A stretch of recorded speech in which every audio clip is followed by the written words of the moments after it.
with Tar and Bar in my soul stack, I can superiorite the Embodiment of Victory, Aleph, and wait. Who's this? Hey, what's going on, guys? I'm Mr. here. Today we are here to cover the Embodiment of Victory, Aleph. The one card that made everyone go, hey, am I sure I pre-ordered Kagero this set? But he's actually one of the most fun Kagero decks on the planet. He has turned a literal stack of trash, the trial deck, into a playable deck. It's like telling me Recklessness Dragon gets a cross right. Like, that's just the level of insanity we're looking at right here. Embodiment of Victory Aleph is one of those cards where if you knew, you knew. If you didn't know, you're never going to know. And it's just so fun to actually see him back. I mean, they've recast an entire set of embodiments, including some stranger that we never knew pre-Zaza. And now we actually have a pretty fun deck. It's really saved by the good, I'm saying good sparingly, the good generics that Kagero actually has, and we have a playable deck. This is actually a deck you can play, so let's talk about it. Our grade 3s, we obviously play 4 copies of the Embodiment of Victory Aleph, and we play 4 copies of this is Blazing Flare Dragon. I know what you guys are thinking. Where is Dauntless in this deck? Yeah, you don't play Dauntless in this deck. I'm very sorry to disappoint. I know Dauntless is like the omnipresent grade 3 for all generics, but no, you don't actually need it in this deck. So let's break it down. Embodiment of Victory Aleph is this skill is in your hand, right? If your Vanguard is the Embodiment of Shield Lam, the guy from the trial deck, you can move an Embodiment of Armor Bar. He has been reprinted in double rare, so you can blink. And then you move a copy of Embodiment of Spear Tar from your rearguard into your soul stack. Yes, this guy has a full art. Please read correctly. And then if you do, from your hand, you can superiorite the Embodiment of Victory Aleph Extend by moving the 3 cards into the soul stack. Yes, it's a superiorite for Kagero. Yeah, I'm so happy. We finally can make Kagero premium threatening. Oh, what? The cross? So anyways, this guy is just really fun because he just appears as a grade 3 instantly. I mean, that was the entire gimmick of Aleph back in 2010. So you guys should not be surprised. It has already been spoiled to you. But I mean, it's still so surprising that we have this card in the V series. But he's not just a useless grade 3. He has other skills, you know, which is when your embodiment unit attacks, you can change its power to match Aleph's, which means that your Embodiment of Shield Lam or your Embodiment of Armor Bar, if you just call him as rearguards to attack, you can actually use it to combo into Aleph's power. Now, Aleph is a 13k unit, but with Force 1, he can rise to 23 or greater, which means your Grade 2 Embodiment of Shield Lam and your Grade 1 Embodiment of Armor Bar can all be 23 attackers for free. So that's actually a pretty good saving grace. I mean, people say we don't have Cyclone in V series. Oh, but Aleph actually does cover your bomb pretty well. But his last skill is very reminiscent to what we had before. Yes, Aleph had a second skill before, which is Act. Once per turn, you counterblast 3. He gains 15,000 power and an extra crit. Then you can remove your embodiment of. You can move your embodiment of Armor Bar, as well as your embodiment of Spear Tar from your soul to counter charge 3. So it perfectly refunds the cost, but you can't use it in the wrong order. It is tied, which means you have to pay the counterblast 3 first, then remove these 2. And then after that, you counter charge 3. Which is okay, it's pretty fine. I mean, considering you already have these in the soul, correct? So you would already ensure that that's one usage down. And it increases its power by 15k and an extra crit. Which means that Aleph's power will rise to 28,000 power or 38,000 power. And matching together with your Embodiment of Shield Lam or your Embodiment of Armor Bar, that means you already have 38k attackers for virtually free. Do you understand that this is an actually playable deck now? It's really good that you somehow took 3 cards or even 4 promos worth of support and jammed it into a single card text and dropped it on the card of the day on a Monday noon and people were screaming. It's good. I like this guy. He's really nice considering that, you know, as a trial deck, you may be wondering, oh, it has no value. It has some value now. You can just pick up Aleph. Yeah, as you can tell, I'm a really big fan of this guy, so let's just move on. The other grade 3 in this deck, I'll keep Aleph here. The other grade 3 in this deck is, of course, Blazing Flare Dragon. Blazing Flare Dragon is a card from the previous V-Call, who is one of the better generic grade 3s, surprisingly. It is, once per turn on V or R, you Soul Blast 1 card or as many as you wish. For every card that you paid a Soul Blast for this cost, choose one of your opponent's rear guards and retire it. Then if you paid 5 or more soul, all of your opponent's markers are destroyed. Ooh, Chaos Breaker. But an actually good one at that. You can turn your excess soul, which you have thanks to Aleph, and then you can actually just start sniping off rear guards, or you can just straight up burn the markers. But the burning the marker skill only occurs when it's on the Vanguard circle. So do keep that in mind. But consider the fact that you don't actually want to be on Aleph the whole time. I mean, he makes himself available early, but that doesn't mean you have to stay on him the whole game.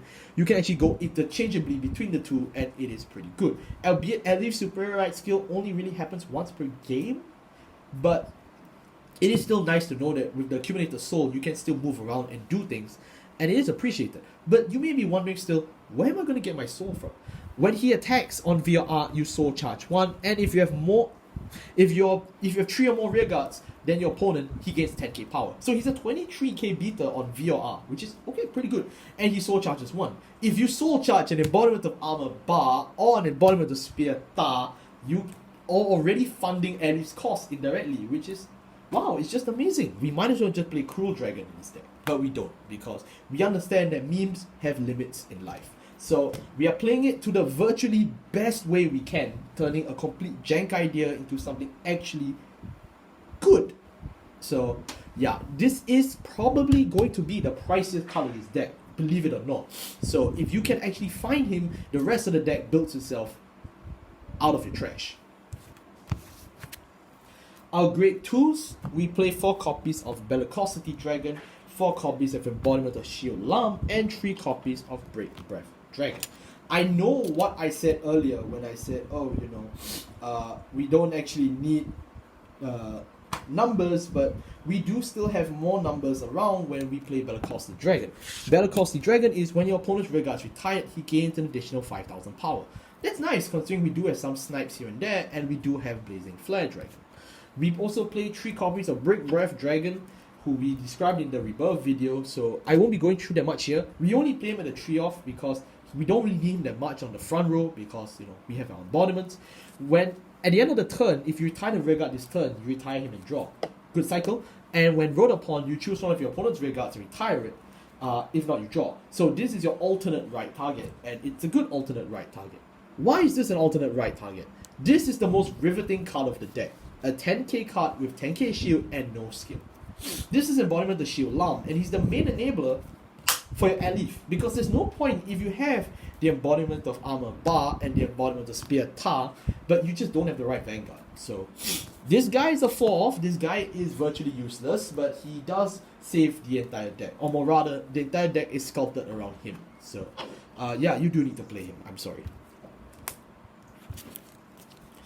Moving on to our grade 1s, we play 4 copies of Dragon Knight Hishat, 3 copies of Airmo, 4 copies of Lava Flow, as well as 4 copies of the Embodiment of Armor Bar.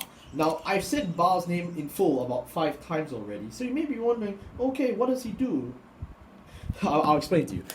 When placed on the rear guard circle, column last 1, soul last 1, choose one of your opponent's grade 2 or lesser rear guards and retire it. And then, if you have more rear guards than the opponent, he gains 5k. Alright, that's pretty good. He's a 13k attacker, which means nothing because Aleph will force you to change his power to his. So, yeah, well done. You feel kind of stupid now. But Bar is still a pretty good 13k presence on turn 2 if you somehow didn't get Aleph out yet. And he still is a nice spot removal, and he's already stated by name on one of the cards, so you do need to play him. He's not the greatest grade 1 Kagero unit, but he is acceptable. But his skill does get passed on to someone else, which is the Dragon Knight Hishat. When placed on a rear guard circle, you Counter Blast 1, Soul Blast 1, you draw a card. Choose one of your opponent's back row rear guards and retire it. Okay, that's pretty good. Instead of getting 5k, you draw, which is much better. And when rolled upon by a grade 2, you search the top 5 cards of your deck for a grade 3 and add it to your hand. This is your fastest way to gain your access to Aleph or even an extra copy of Blazing Flare just by riding a grade 2 on top of it. So it is a pretty good card. It is very essential because your grade 3s do sculpt this deck, which is why we play him at a 4-off. Needing grade 3s in this deck is another reason why we actually need Lava Flow. Lava Flow is your generic grade 3 searcher, and his other skill is, as long as you have more rear guards than your opponent, it's the Blaze skill, he gains 5k. It's a good card. And of course, we play another iconic card. It is Ermo. Ermo is again a 3-off like Break Breath because we just don't have space. But if you have more Red Guards than your opponent, he gains 3000 power. Oh, sorry, when it boosts, he gains 3000 power. And when your opponent's Red Guards retired, you can retire this guy, you draw and counter charge. Good resource management considering that, you know, your snipes do come at a pretty cost here and there, so you can actually just turn it into a nice recycle and a counter charge. Our grade zeros, we play 4 copies of the Embodiment of Spear Tar and another 2 crit. We play 4 heal. This is actually the 20k heal, yes. We play 4 Bari, 2 drop, and of course Lizard Runner Undu. I think this really just builds itself again quite simple because it's really quite common sense. You're playing the grade 0 heal because you want your counter blast. Why would you deny yourself of your counter blast? We're playing 4 crit. We're playing 6 crit. 4 of them being dark because he's stated by name, but we do like some crit pressure here and there. And we're also playing 6 draw because this deck is piece reliant. You do need to have your embodiments being walked around, which is why you do need to play 6 draw. You will be playing Bari because it's just a good card, and your starter is Undu. It's a full art, represent correctly. And that wraps up our Aleph deck profile. Yes, I really enjoyed this guy a lot. He is just such a great, fun deck. He's really cheap, like I said.